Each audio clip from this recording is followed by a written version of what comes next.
And this is an underseat Attlee Dodge underseat battery tray. Well, I can mount that Odyssey battery. I've been using that anyway. It was underneath the back seat before, but this mounts it underneath the pilot seat. All it just takes just rivets in right here, and then there's a clamp that fits over this tube and bolts in there someplace to hold it up. I have to fabricate a mount for that for the solenoids so we can get those on there. Anyway, I've been inspecting the seat. I cleaned it up a little bit, wiped it down, and when I first looked at it, it didn't look too bad. I was going to sandblast it and powder coating it, but once I started cleaning it up, it didn't look too bad. But I just got it and turned it around a little bit and looked at it a little bit different, and I can see some rust coming through the paint in a few spots there. So I guess I might as well go ahead. This lays out just exactly like the folding seat did on the upper part of this seat, on the seat bottom.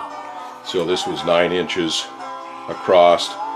So I laid this out. There's 6 rivets. I measured 3/4 of an inch from this edge, made my first mark, and then 1.5 inches, and that laid out a nice evenly spaced pattern for 6 rivets. This flange is just a little less than 1 inch deep from outside of this bend to the edge here. So I made a mark on each one of these just a little less than 1/2 inch, and hit them with the center punch and drill these out for number 30 holes for the rivets, and then drill the frame rail out and deburr them. And then I'm not sure what I'm going to do exactly. I was kind of holding off on putting this thing together because once it's riveted in here, it's really hard to get in here to modify this. Most of them that I've seen have the solenoids mounted right to either to this flange or another piece attached to this to mount the solenoids on. I know I just tried this, and the battery fits in there pretty tight, and you can't bring anything straight up or you never get in there to put the bolts, the cables on the battery. So I'm not 100% sure what I'm going to do yet with mounting those solenoids, how I'm going to do that, but I'm going to go ahead and get this ready. So I'll go ahead and drill these holes out, and drill the holes out in this frame back here and deburr those, and then we'll see what happens.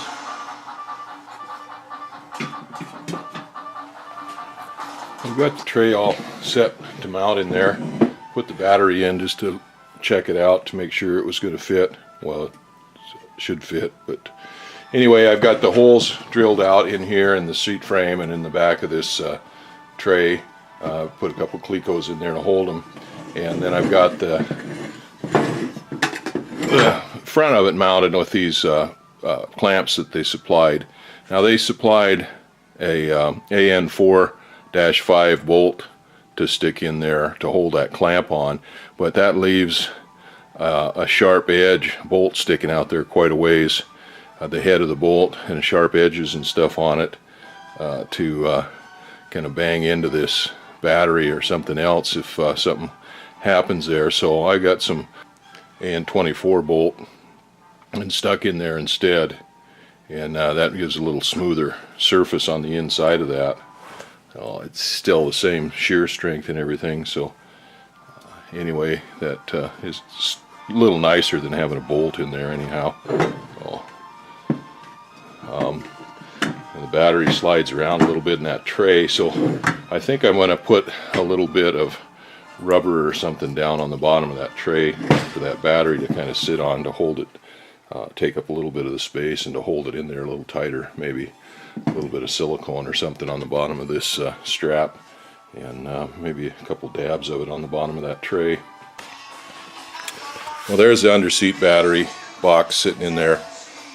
I powder coated it, and then powder coated, sandblasted the frame, seat frame, and powder coated it. Just got it sitting in there, and a couple of screws in the holes to hold it. It's not bolted down. I'm just trying to figure out how to lay this out, to figure out where to run my wires to come up there, and how to do the solenoids. Now, most of these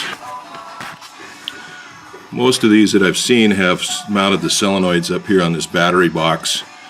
Some of them have a little bracket that comes out a little ways farther forwards from the battery box and mount the solenoids up there. I'm trying to figure that out now. Get the battery sitting in there to get an idea where it lays, and got my 2 new solenoids down there. I could mount them right there on the floor. There's a cross member that goes underneath there that the brake lines, pedals and stuff attach into, and I could just bolt them into that. First thing, I think I'll figure out where to run those cables up through. I had them running, coming up through this cutout here for the seat, where the bolts go in the seat. That's not quite big enough for all that cable bundle. It kind of rubs on that bolt to hold the seat down and make it hard to get the seat in and out. So I'll probably wind up cutting a hole in here someplace in the floorboard and routing those up through there. Well, I think I've kind of got it figured out what I'm going to do with those solenoids.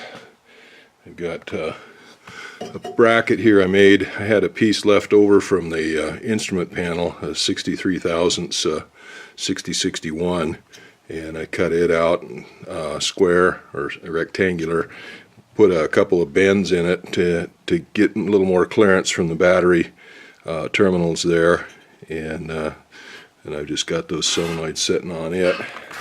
So that looks like it's going to work. Let's see. I got my hole in the floor there for the wires to come out, and they run up there just right to those solenoids. Alright, here's what I got. Got a bracket there bent up. Mount those solenoids on there. I haven't figured out yet whether I'm going to bolt that piece on. That's the way that Airframes Alaska had it, was a piece like that bolted on, or whether to rivet it on. I guess if it bolted on, it can always be taken off easier. If it's riveted on, it's not going to come off very easy. Anyway, that gives pretty good clearance, because this just has a bolt that sticks out about this far with a cable, so we can bring that cable out around here and over to this terminal on the master solenoid, and knock that edge off a little bit, and round that corner off a little bit there. And the battery cable will just come right up inside the seat here and hook right into that terminal, and run a jumper between these two solenoids, and hook the alternator or the main bus bar terminal up to that master terminal. Okay, I guess that's the way it's going to be. I've got that bracket mounted up in there. Got everything all drilled and ready to go on it. The solenoids are mounted to it.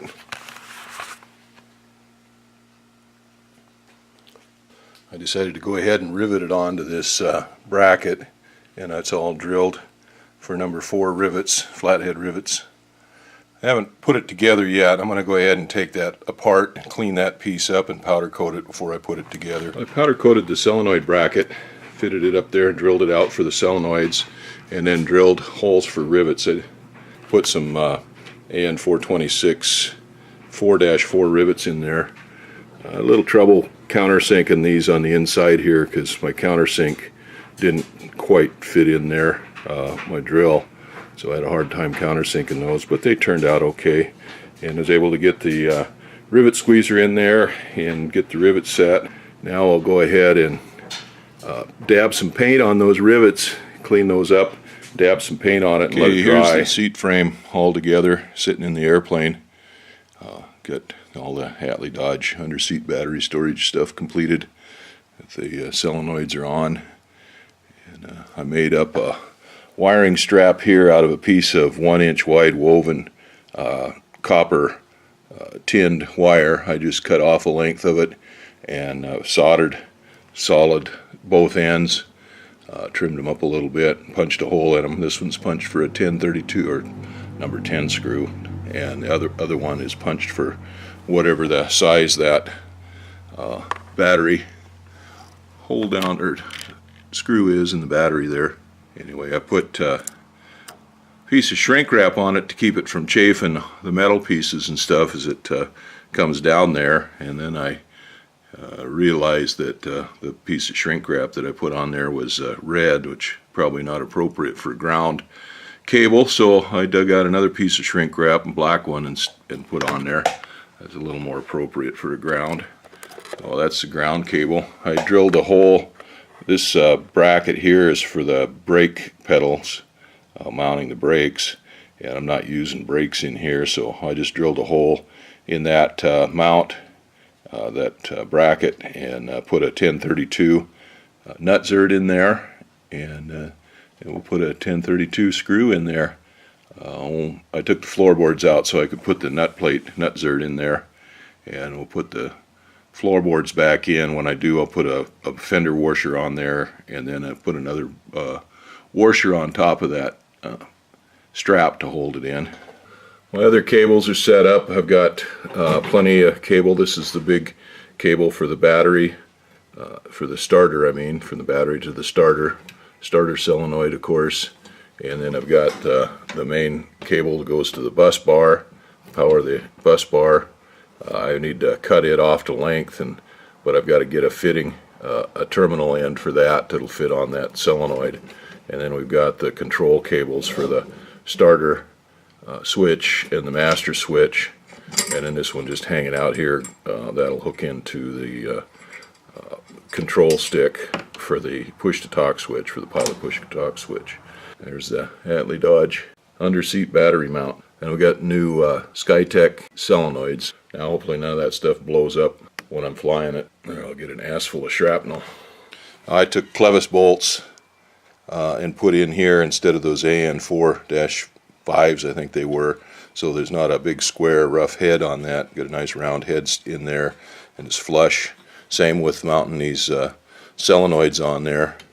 Oh, they don't take up any space, they don't stick out there very far. That'll be a little nicer than having AN regular hex head bolts in there.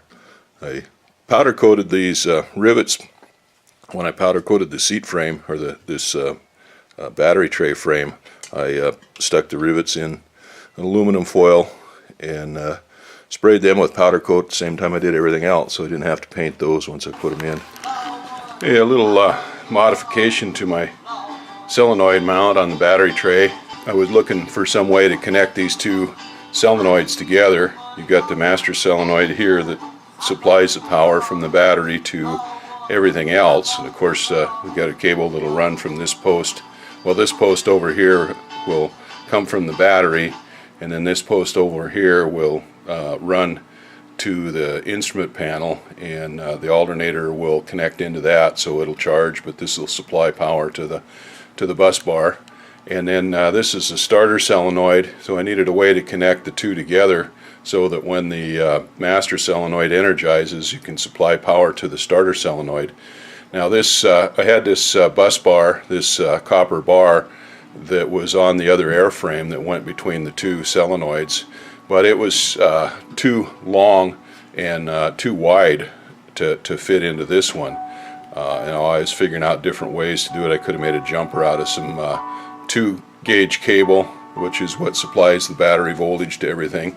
But I went ahead and annealed this bar and then bent it over into a smaller radius curve and drilled another hole in it so that it would fit on this post on the starter solenoid, and mounted it up on there. So that's going to work better there. That's a good solid bar. Put a piece of heat shrink tubing on there to protect it from any arcing, although there's nothing close to it on that side, but that'll kind of protect that bare copper portion up there. Now these solenoids, I had another modification I had to make on it. These solenoids are a little bit different. The master solenoid power runs from this post through internal coils and stuff and to this post here, and that's what energizes the coil that magnetizes it, that makes the slug go down to engage the solenoid. So power goes through, is tapped off of this main post, and then comes through this post through the coil, and then this post goes up to the master switch. So when you flip the master switch, then that runs this voltage to ground, and that's what energizes this coil. So this post here is hot all the time, and it just runs to ground. And I was kind of thinking that was the same way on the starter solenoid, but after getting to thinking about it, I realized it was different. This post goes through the coil and goes to ground, and so you run power from the starter switch. When you engage the starter switch, it runs 12 volts to this post here, which then runs through the coil to ground. And with everything painted up on here and powder coated and everything, there wasn't necessarily a good positive ground. It's possible we could get one through the seat frame and everything, but with everything powder coated, it's a good chance it wouldn't be a very good ground. So I made up a ground strap here and tied it into this bolt right there that attaches to this solenoid base. So this will go ahead and hook into the battery with the main battery cable, and so that'll provide the circuit for the starter solenoid. So those are pretty well set up now. I can set that aside and just wait until I'm ready to install the seat before I do anything else with that. I'll stick it up on the shelf and let it collect dust for a little while.